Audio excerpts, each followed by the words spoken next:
So I thought to share a little bit about the differences between diet and a healing healing food regime. What is the difference? I suppose what I would say is the difference between a diet is a lot of willpower is used, and usually diets are something you hear about different ones in social media around this just eat. uh, they tend to have all manner of different names, don't they, and celebrity backing.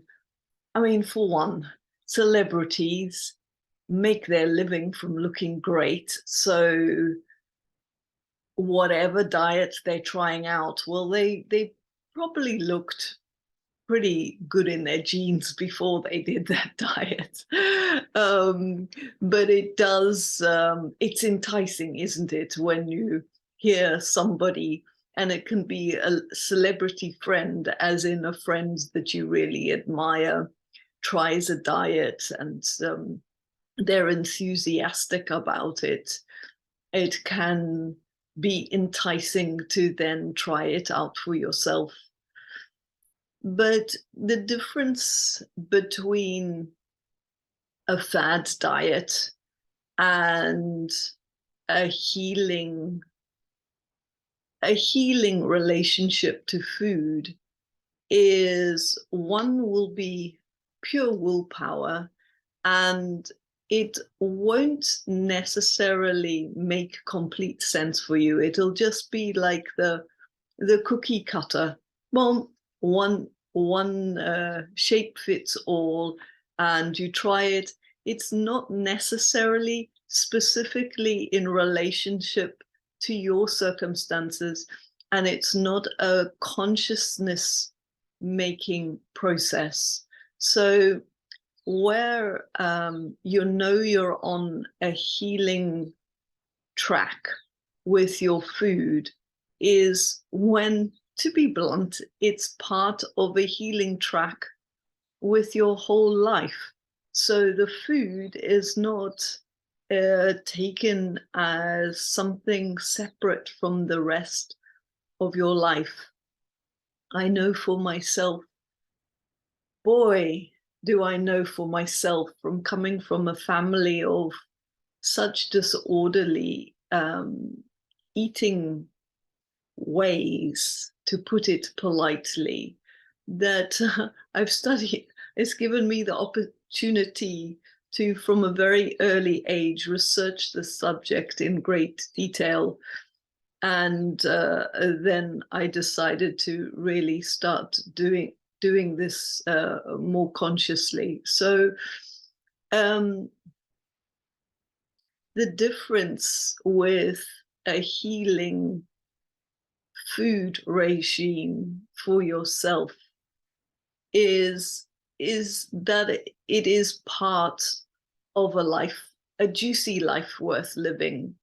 When you're overeating, when like stuffing down food that I mean, we aren't idiots. We know, okay, I feel awful after that.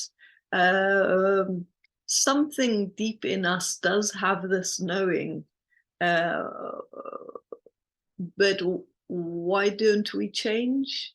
Because there's something in us grabbing out of panic, because it knows something has gone so badly off course that it's just gone into stress response, grab, grab, grab, instead of stop, stop.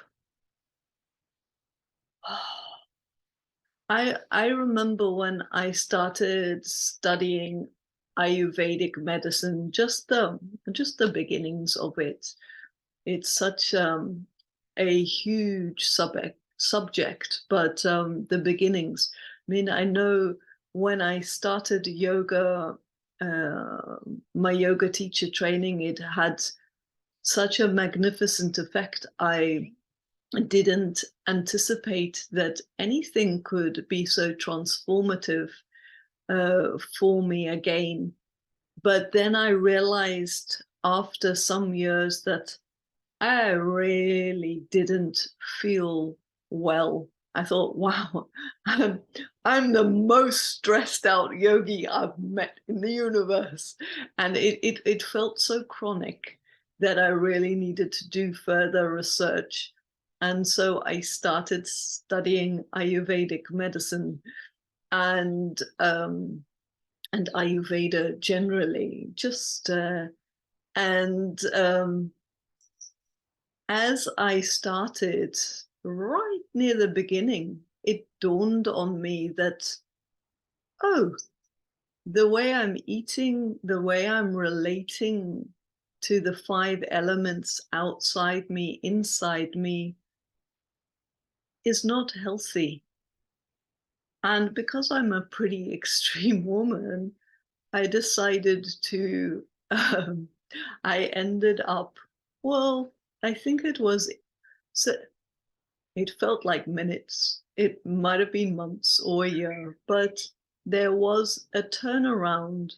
I ended up moving out of the city, starting to get more of a relationship, invite more of a, not get, but invite more of a relationship to the living world around me and the seasons.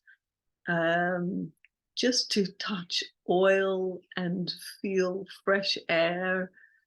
And it was the beginning of a magnificent journey that carries on and has been so worthwhile. So the difference really, just the beginning, the difference between a fad diet, as I've been saying, is like you put on the pounds, you take them off, you put them on, you don't really understand necessarily what's happening. It could and often does, because of these yo-yo systems, it wrecks the metabolism and can cause a really deeper, more long-term disastrous effects. The difference between that and a healing food regime, which is part of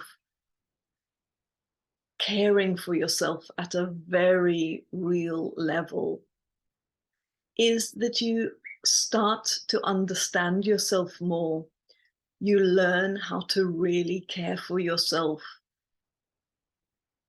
The beginning steps of learning what's having a true loving relationship to yourself is all about.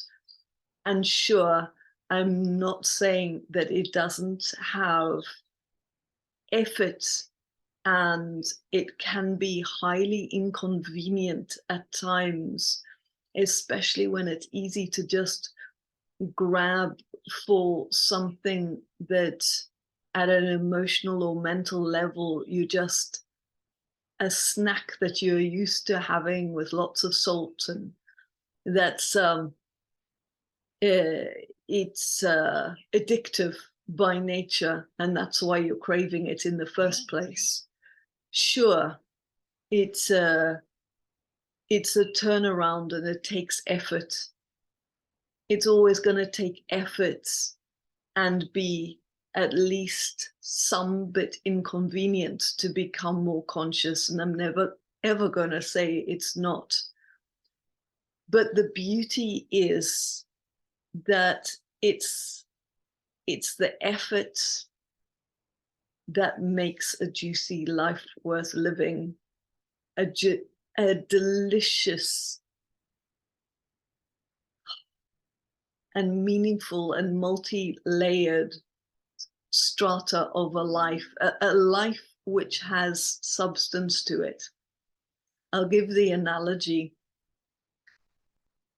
if you see an organic carrot and you cut it, slice it, versus carrot that's just quickly grown with lots of chemicals, etc., you actually see that there's rings and rings and rings and multiplicity to the color. I don't even know if that's the right name, but the right word, but like there's depth to the color and the rings and the shapes and the patterns in a slice of a good organic carrot versus just a bulk bought one. And I remember being shown this many years ago, and then realizing also as I massaged some people that the muscle, and you can feel into the fat and the muscle whether it is like a force-fed chicken or actually is muscle and fat and body that has substance and intelligence to it. So when you're eating food intelligently, that really does have your name on it in a way that has integrity and dignity for both you and for our wider world, then you're nourishing yourself with something that has intelligence. Then you give yourself that intelligence as well, and this is the most beautiful gift that you can give yourself, and equally those that you love around you. Sat Nam, Sat Nam, Sat Nam.